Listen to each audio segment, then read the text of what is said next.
બારડોલી લોકસભા મત વિસ્તારમાં ESIC hospital શરૂ કરવાની સાંસદ પ્રભુ વસાવાની લોકસભામાં માંગણી.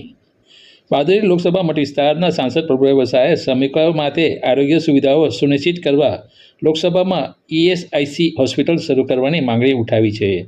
કેન્દ્રીય શ્રમ અને રોજગાર મંત્રીને રજૂઆત કરતાં તેમણે બારડોલી, કડોદરા અને પલસાણાના ગ્રામ્ય વિસ્તારોમાં આરોગ્ય સેવાઓની અછત પર ધ્યાન દોર્યું હતું. સાંસદે જણાવ્યું કે બારડોલી વિસ્તારમાં 1000થી વધુ કાપડ ઉદ્યોગ તેમજ ડાઇંગ અને પ્રિન્ટિંગ એકમોમાં હજારો શ્રમિકો કામ કરે છે. જોકે ઈએસઆઈસી હોસ્પિટલની સુવિધા ન હોવાથી શ્રમિકોને તબીબી સારવાર મેળવવામાં મુશ્કેલી પડે છે. ઈએસઆઈસી હોસ્પિટલ શ્રમિકોને નિઃશુલ્ક કે રાહત દરે સારવાર આપે છે, પરંતુ સુરતના ગ્રામ્ય વિસ્તારોમાં આવી સુવિધાનો અભાવ છે. પ્રભુભાઈ વસાવાએ કેન્દ્ર સરકારને બારડોલી લોકસભા મત વિસ્તારમાં ઈએસઆઈસી હોસ્પિટલ શરૂ કરવા તાત્કાલિક પગલાં લેવા અનુરોધ કર્યો છે, જેથી શ્રમિકો અને તેમના પરિવારને યોગ્ય આરોગ્ય સુવિધાઓ મળી શકે.